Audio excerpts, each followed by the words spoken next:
الرحمن الرحیم۔ تمام حضرات کو اسلامک احکام چینل میں ویلکم اور خوش آمدید کہتا ہوں۔ تمام حضرات سے اپیل ہے کہ ویڈیو کو ضرور مکمل سماعت کیجیے، کیونکہ یہ جو نور الازا ہے بیسک اور بنیادی مسائل پر مشتمل ہے جو کہ بندے پر فرض ہیں سیکھنا۔ تو یہ ہمارا نواں لیکچر ہے، اور اس سے پہلے ہم 8 لیکچر ریکارڈ کروا چکے ہیں۔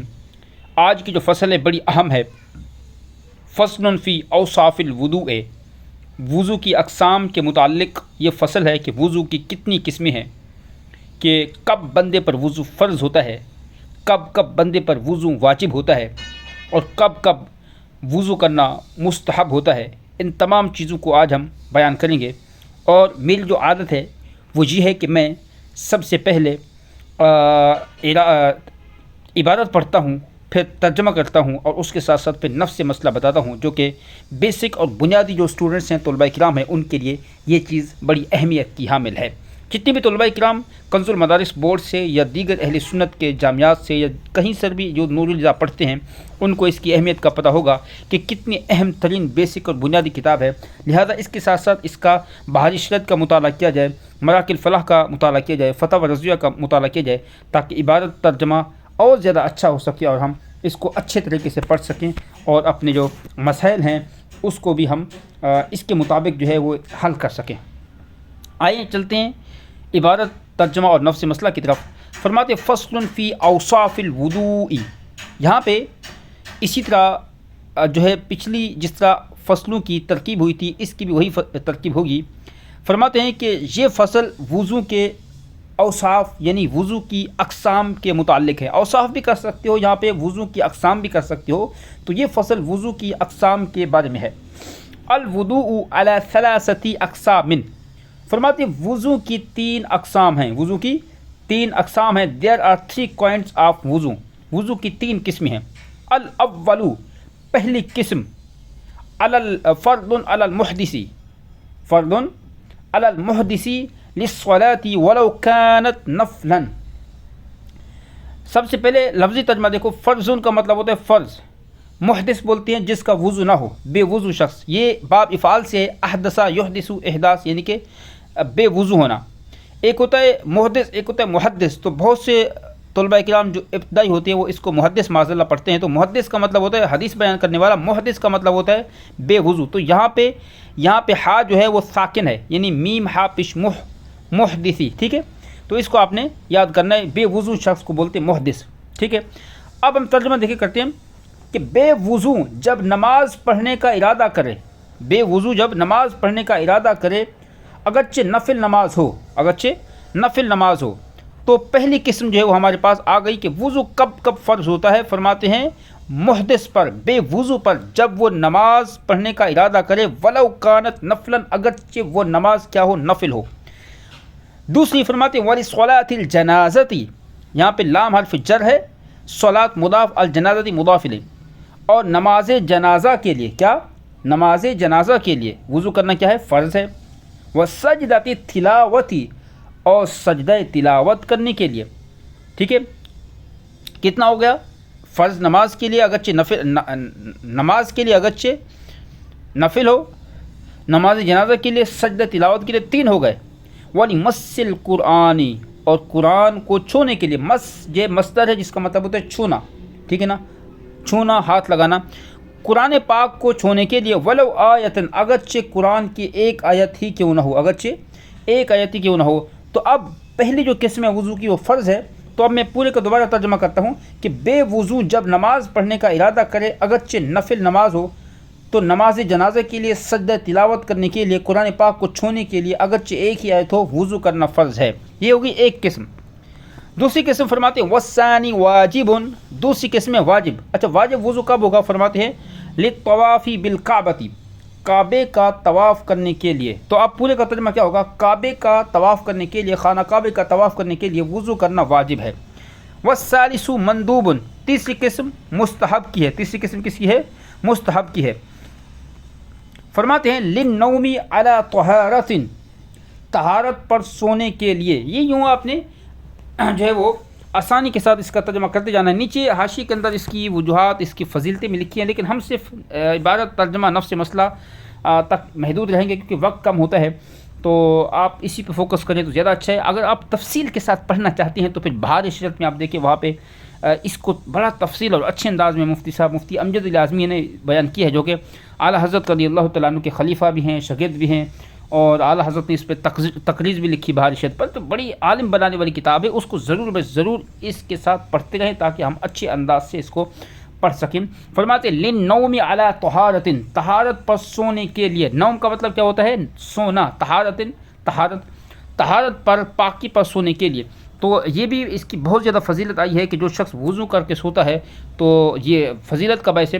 فرماتے وَإِذَا اسْتَيْقَظَ مِنْهُ، جب نیند سے، یہاں ہو ضمیر کا مجھے جو ہے وہ نیند ہے، جب نیند سے، استيقظ فعل مضارع ہے، فعل ماضی کا صیغہ ہے، باب استفعال سے، یعنی کہ جاگنا، بیدار ہونا۔ جب وہ نیند سے بیدار ہو، پورے کا ترجمہ ہوگا کہ نیند سے بیدار ہونے پر، وَلِلْمُدَاوَمَةِ عَلَيْهِ، ٹھیک ہے نا، ہمیشہ باوضو رہنے کے لیے۔ مداومت کا مطلب ہوتا ہے ہمیشہ۔ علیہ ہی ضمیر کا مرجع وضو ہے، تو ترجمہ کیا ہوگا؟ ہمیشہ باوضو رہنے کے لیے۔ کتنے ہو گئے؟ یہ آپ نے لکھتے جانا ہے۔ وَلِلْوُضُوءِ عَلَى الْوُضُوءِ، فرماتے ہیں وضو پر وضو کرنے کے لیے۔ مطلب کیا ہے؟ مطلب یہ ہے کہ ایک شخص وہ ہے کہ جس کا وضو ہے اور مزید جو ہے وہ وضو کرنا چاہتا ہے، تو اب یہ مستحب ہے، یعنی کہ وہ وضو کرے گا تو اس کو ثواب ملے گا۔ وَبَعْدَ غِیبَةٍ، اچھا یہاں پہ بعد کا عطف چلتا رہے گا، تو بہت سی چیزوں میں آپ نے بعد لگانا ہے تاکہ ترجمہ آسانی کے ساتھ ہو سکے اور آپ کو سمجھ آ سکے۔ وَبَعْدَ غِیبَةٍ، غیبت کرنے کے بعد۔ وَکِذْبٍ، جھوٹ بولنے کے بعد۔ وَنَمِیمَةٍ، ٹھیک ہے نا، نمیمت بولتے ہیں چغلی کھانا، کیا؟ چغلی کھانے کے بعد۔ وَكُلِّ خَطِیئَةٍ، یا کلی سے پہلے بھی بعد کا لفظ جو ہے محذوف ہے، یعنی کہ ہر گناہ کرنے کے بعد، ہر خطا کرنے کے بعد، ٹھیک ہے۔ وَإِنشَادِ شِعْرٍ، اور شعر کہنے کے بعد، انشاد شعر کہنا پڑھنا، شعر کہنے کے بعد۔ وَقَهْقَهَةٍ خارج الصلاۃ، نماز کے باہر کہکا لگانے کی صورت میں۔ لیکن نماز کے اندر کہکا لگائیں گے تو وہ تو الگ مسئلہ ہے کہ نماز ٹوٹ جائے گی، لیکن یہ جو بات کر رہے ہیں وہ نماز سے باہر کی بات کر رہے ہیں۔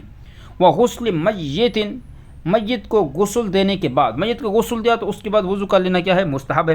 وحملہ، میت کو اٹھانے کے بعد، تو میت کو اٹھانے کے بعد بھی وضو کرنا کیا ہے؟ مستحب ہے، ٹھیک ہے نا۔ اس کی وجوہات اور ریزنز نیچے حاشی کے اندر لکھی ہیں، آپ یو کین ریڈ، آپ ان کو جو ہے وہ ریڈ کر سکتے ہیں، مطالعہ کر سکتے ہیں، بہار شریعت کو بھی آپ پڑھ سکتے ہیں۔ فرماتے وَلِوَقْتِ كُلِّ صَلَاةٍ، ہر نماز کے وقت کے لیے، ہر نماز کے وقت کے لیے۔ مثال کے طور پر عصر میں آپ نے وضو کیا تو ابھی وضو باقی ہے، مغرب کا وقت شروع ہوا ہے تو آپ مغرب میں وضو کر لیں گے تو یہ مستحب ہو جائے گا، یہ ٹھیک ہے نا، ثواب ملے گا آپ کو۔ وقبل غسل الجنابتی، غسل جنابت سے پہلے۔ اب غسل جنابت سے پہلے یہ بھی بڑی اہمیت کا جو ہے وہ حامل ہے۔ کاش اگر ایسا ہو جائے کہ جو ہم وضو کرتے ہیں غسل جنابت، یعنی کہ غسل فرض ہوتا ہے، اور غسل فرض ہونے کے ہونے پر جو ہے وہ ہم جو اس سے پہلے جو ہے وہ وضو کرتے ہیں، تو یہ کس پہ مشتمل ہے؟ یہ مشتمل ہے اس بات پر کہ یہ مستحب ہے، مندوب ہے کہ جب غسل جنابت یعنی غسل فرض ہو تو اس سے پہلے ہم غسل کرتے ہیں، یہ مستحب ہے۔ اچھا، وَلِلْجُنْبِ عِنْدَ أَكْلٍ وَشُرْبٍ وَنَوْمٍ وَوَطْءٍ، جنبی بولتے ہیں جس پہ غسل فرض ہو، جنبی کہتے ہیں جنبی کے لیے، عند عقلن کھانے کے وقت، وشربن پینے کے وقت، ونومن سوتے وقت، ووطئن اور وطی کرتے وقت۔ یعنی ایک شخص وہ ہے جو جنبی ہے جس پہ غسل فرض ہوا ہے، اب وہ یہ چاہتا ہے کہ میں جو ہے کھاؤں، تو مستحب یہ ہے کہ غسل کر لے، لازم نہیں ہے لیکن مستحب ہے۔ کوئی چیز پینا چاہتا ہے تو مستحب ہے کہ وضو کر لے۔ نومن یعنی جنبی ہے، غسل فرض ہو چکا ہے اس پہ، تو اب سونا چاہتا ہے۔ بہت سے لوگ ایسا کرتے ہیں کہ وہ صبح کو غسل کرتے ہیں لیکن جو ہے وہ وضو کر کے سوئے، تاکہ وضو کر کے سوئے، ٹھیک ہے نا۔ اس کے بعد فرمایا وَنَوْمٍ سوتے وقت، وَوَطْءٍ وطی کرتے وقت، یعنی کہ غسل فرض ہے، وطی کرنا چاہتا ہے تو پہلے کیا کر لے؟ پہلے جو ہے وہ وضو جو ہے وہ کر لے۔ وَلِغَضَبٍ غصے کے وقت، کیونکہ غصہ جب آیا ہے تو نیچے حاشی کے اندر مصنف فرماتے ہیں لِأَنَّهُ يُطْفِئُ، کیونکہ اس صورت میں کیا ہوگا؟ اس کا غصہ ٹھنڈا ہو جائے گا۔ و قرآن کی تلاوت کرتے وقت، قرآن کی قرات کرتے وقت، پڑھتے وقت، و حدیث اور حدیث کی جو ہے مطالعہ کرتے وقت، حدیث کو پڑھتے وقت، و روایت ہی اور اس کی روایت بیان کرتے وقت، و دراست علم اور علم کا درس دیتے وقت، یعنی جب آپ درس دیں، و اذان کے وقت، و اقامت کے وقت، و خطبے کے وقت، و زیارت نبی علیہ الصلوۃ والسلام اور نبی علیہ الصلوۃ والسلام کے روضہ انور پر جب حاضری دیں، زیارت کریں، و وقوفی بعرفہ، یہاں پہ وقوف مضاف عرفہ، یہ دیکھیں غیر منصرف با حرف جر آنے کی وجہ سے بھی یہاں پہ میں نے تا پڑھا، کیونکہ جو غیر منصرف ہوتا ہے اس پہ تنوین اور کسرہ نہیں آتے۔ وقوف عرفہ کے وقت، وللسعی بین الصفا والمروہ، صفا اور مروہ میں سعی کرتے وقت، صفا اور مروہ میں سعی کرتے وقت، فرماتے ہیں وَأَكْلِ لَحْمِ جَزُورٍ، اونٹ کا گوشت کھاتے وقت، ٹھیک ہے نا، وَلِلْخُرُوجِ مِنْ خِلَافِ الْعُلَمَاءِ، اور علماء کے اختلاف سے نکلنے کے لیے، کما اذا مسا امراتن، جیسا کہ کسی نے عورت کو چھوا ہو، یعنی جیسا کہ کسی نے عورت کو چھوا ہو تو اس وقت جب وضو کرنا مستحب ہے، تو اسی طرح جو ہے جب کوئی شخص علماء کے اختلاف سے نکلے تو اس وقت اس کے لیے بھی وضو کرنا کیا ہے، وضو کرنا جو ہے مستحب ہے۔ اب میں آپ کو مختصر طور پہ وضو کرنا کب کب جو ہے وہ مستحب ہے اس کو میں بیان کر رہا ہوں۔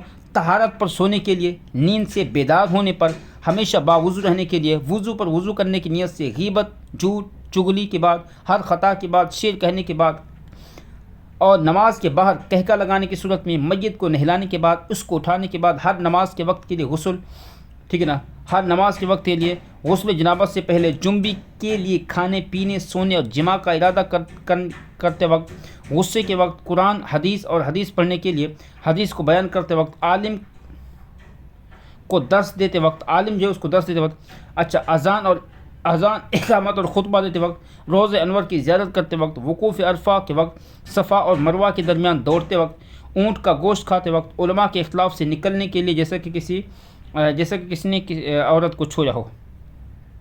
تو یہ آج کی ہماری فصل جو ہے وہ اللہ کے فضل و کرم سے مکمل ہوئی ہے۔ اعلیٰ حضرت رضی اللہ تعالیٰ عنہ فرماتے ہیں کہ اختلاف سے بچنا بالاجماع مستحب ہے، بشرطے کہ اپنے مذہب کے مکروہ عمل پر، بہرحال اس میں میں نے یہ نہیں جانا چاہتا، بہرحال آپ نے اسی چیز کو فوکس کرنا ہے، انشاءاللہ اگلی فصل کے لیے انشاءاللہ آپ تیار رہیں گے۔ جزاک اللہ۔